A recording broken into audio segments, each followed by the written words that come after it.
Hi, my name is Christopher Dennison. We're going to be our Lab 13. We're basically going to be seeing an elderly patient who has diabetes mellitus too, and we're going to be teaching him how to do insulin drawing up. And we have to make sure before he leaves that he knows how to draw up his own insulin. And I printed out a pamphlet to make sure that we can teach him. We've got our alcohol swabs, we've got our gauze, we also have a Band-Aid, and we just want to make sure that we check on the MAR 3 times before we actually give this medication because we still have to make sure we do patient safety. So we're going to do the patient's rights. We're going to have the right patient. So our right patient is going to be Mr. X, and his birthday is he's going to be 68 years old. So perfect. So we have that, and then all right. So we have the right patient, the right drug. We have our regular humanal R. How many units do we need? All right. Well, we need 5 units. What route is it? It's subcutaneous, and the right expiration says 7/20/24. And then we make sure that we basically have the right documentation, and we got everything. So then we're going to move to our NPH. Do we have the right patient? Do we have the right route? Subcutaneous. Do we have the right drug? NPH. Do we have the right units? Do we have 10, the right dose, which is going to be 10 units? Do we have the right expiration, which is going to be 7/24, and the right time? And I forgot to do the right time on the first one too, which is going to be 30 minutes before breakfast. And so we have the right time too. It's about 35 minutes before breakfast, so we're almost there. And so that'll give us some walking time. All right. Now we're going to do it again because we have to check it 3 times. Right patient, right drug, Humulin R. The right time, 30 minutes before breakfast. The right drug, Humulin R. The right dose, 5 units. The right route, subcutaneous. The right expiration date, which would be 7/24. And awesome. And then we're going to do the NPH. The right patient, Mr. X, 68 years old. The right drug, NPH, intermediate insulin. The right dose, 10 units. The right time, 30 minutes before breakfast. The right expiration is going to be 7/24. And then the right route, which is going to be subcutaneous on both of them. And yes, and then the third time, Humulin R. Right patient, Mr. X, 69 years old. Right route, subcutaneous. Right drug, we're going to have Humulin R. The right dose, 5 units. The right expiration, 7/24, and the right time, 30 minutes before breakfast. Then we're going to do the NPH again. Right patient, Mr. X, 68 years old. Right drug, NPH. Right dose, 10 units. The right route, subcutaneous. The right time, 30 minutes before breakfast. And then the right route, subcutaneous. So we've done that. So we made sure that we got it. We got our insulin syringe, which we're going to just measure in 50 units because they need less than 100, which is fantastic. All right, and then I want to make sure I have alcohol swabs as well as gauze pads, maybe a Band-Aid if they want one. But we'll have them anyways. And so I'm going to go knock on the patient's door, wash my hands at the nursing station, then I'll knock. Hello. Hi, and then I'm going to immediately provide privacy. Going to wash my hands in front of the patient, put on some gloves, and they'll just be sitting there. And I'm going to say, hi, my name is Christopher Dennison. I'm going to be your student nurse for the day. I'm going to write my name on the whiteboard. I'm going to say, hi, can I get your name and date of birth? So you were Mr. X and you were 68 years old, and I check your wristband to make sure. And I also look for allergies, and I want to make sure that he's not allergic to anything that I'm going to give him, which he's not, which is fantastic. But I just want to make sure. And I would just ask him are you allergic to anything? And he's just going to say no, which is fantastic. No. All right. And then all right, and I'm going to then explain the procedure. I'm going to say, well, today I'm going to be teaching you how to draw up your own insulin. And so I know that you've kind of seen this before, and I always want to remind you that you want to test yourself constantly before consistently, so that you know what your blood glucose level is, and that you can basically make sure that you're giving yourself a good dosage. And you already know the beginning, which is going to be 5 units of regular and 10 units of NPH of intermediate. But I just kind of want to go through it right now. So so this is your intermediate. It's your NPH, and it's cloudy. And that's why we call it cloudy, and we have a common saying for it. Oh, wait, and then this is your regular one, which is clear. And then we have a common saying, which is cloudy, clear, clear, cloudy, which means that you're going to start with cloudy, you're going to go clear, clear, and then cloudy. And then the other saying that goes with it is going to be air, air, med, med. And so can you repeat that to me? And they're going to be, I want to check also how he learns. Does he learn auditorily? Does he have any vision problems? Does he learn basically with his vision? Does he have a problem with vision, or does he have a problem with hearing? What's his education level and what's going on there?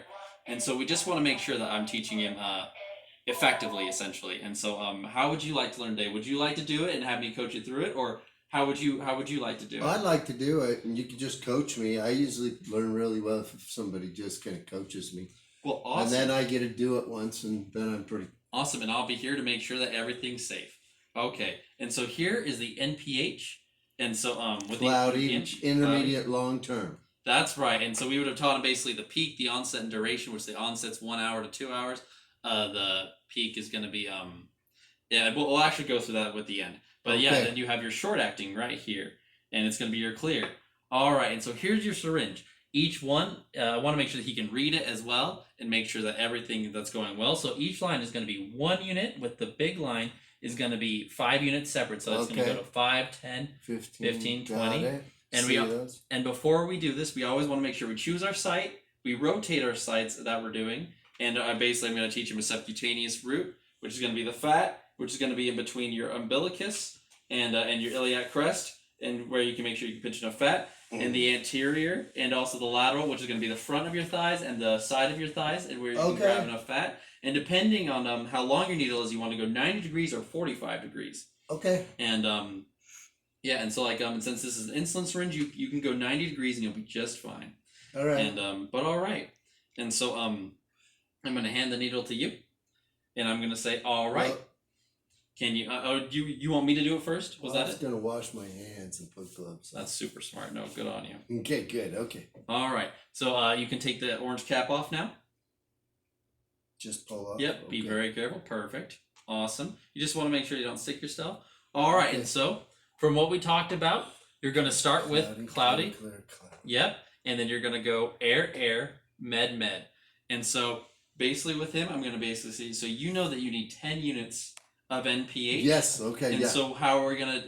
What we're gonna start with? Okay. So first we're gonna do air, and so I need to pull that down to we're doing the cloudy, clear, cloud. Okay. So I need 10 of that. So I'm gonna pull that down to the top of the flidgers on 10. Yep. And that's the top of the plunger, and perfect. That's 10. Yep. Okay. So now.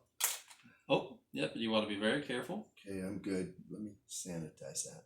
Well, we basically just get a new one. Get a new one, okay. Yeah, we just get a new one. Okay. You put it in the stopper. All right. Yeah, you put it in there. But what was one thing that you wanted to do before that, which is okay, is that you wanted to wipe the tops of those. Oh, yeah, I got to take the thing, and I have to clean this and then use a different spot and clean it. Yep, and that's okay. So now we can just get a new syringe, and so we can pretend that this is a new syringe. Okay. Yep, and we can get it, and we'll get a new file too. Okay, yeah. You don't worry. You don't have to do everything. I'll just explain what we're doing, so you don't have to redo anything. Okay, so I got to go to 10. You got to go to 10. All right. Those are clean now. Yep, and then what you want to do before that as well is you want to roll this. Oh yeah, I want to do figure eights. Just kind of make sure it's kind of mixed up. Yeah, that's okay. Mm-hmm.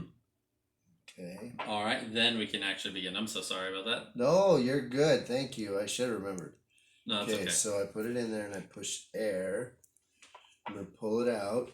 I'm going to do air in there, and I've already sterilized it and everything. Mm-hmm. You have figure eights with that one? Nope, not with that one. Because that one's the clear one. Short term, oh yeah, because it's clean. Okay. Yep. 5. Yep, perfect. Okay, it's clean. Yep. 5. Okay. Oh, yeah, I did a bad thing. So, but can I go back in right now? Yes, you can. Totally. Okay, yeah, because I haven't touched anything or dropped it or anything. No, you totally can. You're fine. Okay, so then I have to pull. Pull? And how many units did you have to pull? 5 units. Perfect. Yeah, because I'm doing clear now. Mm-hmm. Okay, I'm on 5, right on 5. Yep. Okay, then I can do this and pull it out. And I want to make sure I get the air If there's any air bubbles, yep. Just see that little bubble right there coming down, dripping. Yep. Okay, so we're good. Now I've already got the air in there, so I went clear, air. Now I'm going to do medicine here. So I'm going to go. Oh, you want to go at a 90-degree angle. You want to just go straight in so you don't end up breaking your needle. Okay, got it. Okay, and now I have to go 5 plus 10, so I need to go down to 15. Perfect. And you want to be very careful. Yep, you're doing great. You were through it slowly. Perfect. Okay, I'm going to pull it out. Pull that out. Just kind of should be okay. Yeah. Yep, well, here, let me make sure just in case.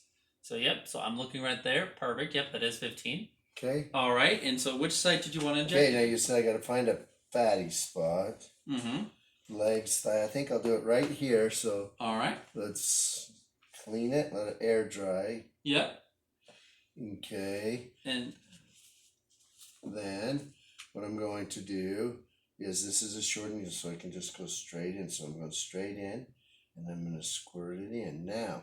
Yeah, so don't actually activate it though. As soon as I'm done, I'm going to take this little thing and cover the point and put it in my jar. Yep. That we have ready to go. Yep. And then you just put it straight in the jar. Yep. But like you could actually just like you can just put it down. So I've done that. Now I might want to take my syringe stuff or my gauze stuff and just clean it and maybe sanitize it. Put my Band-Aid on so I can remember next time that I'm going to do a different spot. Yeah, that's great. And so like so now I know that he can actually administer his own medication, which is really good. And if there's anything that I needed to go on, basically to remind him that I could have done that throughout the process. So basically, like if I could have said like let's always remember that we clean the top of our rubber stoppers, and let's always let them air dry. Let's go at them with a 90-degree angle, just like you would if you were puncture yourself, just so that you don't break your needle. Yeah, I got it. But yeah, so basically, like, I mean, I think you did a very good job. You knew to get rid of the air bubble. You knew to basically like how to mix them. You did the cloudy, clear, cloudy, just great, and you did the air med, just great. And if you had any problems or if you had any questions, they would all be on the pamphlet so that he can answer them. But now I know that he could actually give it to himself, which is fantastic. And so then I want to ask him, be like, so basically, like, what do you know? Somebody like, so what do you know about diabetes mellitus 2 or anything like that? That my cells don't open up to let it use the sugars, and so insulin helps her. Yeah. And stuff. So insulin is basically just the one of the hormones that basically goes onto the receptors of the cells that allows the cells to open up to get the glucose, which is really good.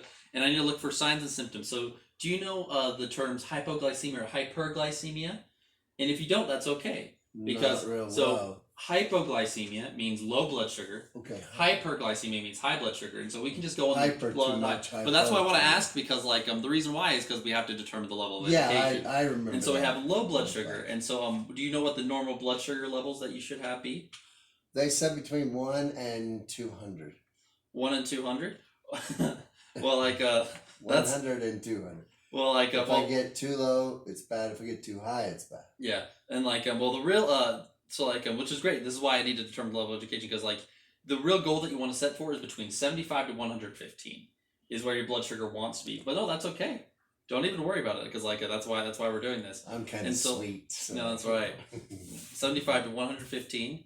And that's what you really want to do. Some people go by a little bit different. Some people say 70 to 120. Some people say 65 to 100. 120. I think that's what. But we want to keep it between about 75 to 115. Okay. And so let's say that you're below 75, so you have low blood sugar. Then I'm hypo. Yeah, great. And like and then what you want to also know is like what are you going to kind of feel. So you might feel a real easy thing to say is cold, clammy, cold, coma, clammy, give them some candy. And so that means you have low blood sugar, and so you might feel cold, your skin might be clammy, you might be really sweating, you could even go into a coma of low blood sugar. But you want to get some candy in you because basically, or some sugar into you to get your sugar levels up. And then if you have hyperglycemia, which is going to be above 115, you could end up experiencing the 3 Ps, which is polyphagia, polyuria, and polydipsia, but he probably doesn't know what those terms mean. So I'm going to say you might feel like you want to excessively eat, you might feel really hungry, you might pee a lot, or you might urinate a lot, and and then you might feel really thirsty as well. And some other common side effects that are between both of them are like you might feel confusion, you might feel fatigue and lethargic, and then basically like and I just want to make sure that he understands that. I also want to make sure that he knows like what maybe like what you eat or what lifestyle, like you want to exercise. You want to talk to your dietitian the most of all, because not every because the Diabetic Association hasn't come out officially saying that this is the diet they want you to use. They say essentially what they want is that they want you to match a lifestyle. They want to kind of change up your lifestyle, and as well as they want you to eat try maybe like more fruit, try more vegetables because carbs can be dangerous. You want to eat more complex carbs than simple carbs. Simple carbs are like the sweetening sugars, while complex carbs are like pastas and rice. And so I just want to teach you that. And I also want you to know, and in case like if he doesn't recognize anything, I would answer any questions that he had. And but essentially Yeah, but I want to basically recommend that, hey, we need to get to your dietitian to basically make sure that we're recommending the best thing possible. And where should he dose himself with insulin? He already knows the subcutaneous route between his stomach and his thighs, the lateral part of his thighs and the anterior part of his thighs. And in case he didn't, we could go over that. What should he dose with? He already knows the regular insulin and NPH insulin, but just in case, I'll say, well, the onset of the regular insulin is 30 to 60 minutes. The peak is about 2 to 5 hours, and the duration is 5 to 8 hours. And then with the NPH or the intermediate, the peak is going to be 1 to 2. The onset's going to be 1 to 2 hours. The peak is 4 to 12 hours, and the duration is 18 to 24 hours, so that he knows how much time he might have to basically dose himself with. And how should he dose? Well, it's right there all written out, and you'll see that in my documentation. But yeah, and so now that we've done that, we've kind of gotten through some of the signs and symptoms. One critical thing I wanted to get through you about was is essentially if your blood sugar is consistently over 140, you can experience permanent damage to your eyes, kidneys, vessels, liver, and heart, and other vital organs. Another critical condition to watch out for is DKA, diabetic ketoacidosis, which means that you have had too much blood sugar in your system long enough for those sugars to turn into ketones, and they form in your blood, and it causes your blood and and it causes damage to your blood and vital organs that can end up in coma. And one easy way to kind of look for that is look for the signs of hyperglycemia, as well as a fruity breath, as well as also being extremely lethargic and having confusion, also headaches. And so I want to make sure that he knows that as well, because that's a serious condition that can be fatal, as well as but yes, we've gone through that. And basically, I think since you've showed me how you can administer it, just in case, I could show him again if he had any questions. But I'd answer any questions, and then I would do my ending procedures. I would take off my gloves, I'd wash my hands, I'd gather up my equipment. I would make sure that basically that we have the sharps container there, and that he put it in the sharps. Also explain to him why sharp containers are important, such as like basically saying like, hey, like you want to put them in the sharps container so that no one actually gets a needle poke from what you've already put inside of you, and everything. It just keeps you safe. You can always take these to police, pharmacy, or a hospital to get rid of them. Yeah, just make sure that they're safe, and then they can get rid of them for you. And just make sure that they're comfortable in a good position, that they know what's going on. And gather up my equipment. I can remove privacy, wash my hands, pull off my gloves, and do the documentation that we got it. And yeah, and then just make sure that they are good, and that they have their call light and everything right there. And yeah, and so hopefully that this was good. And thank you so much for watching.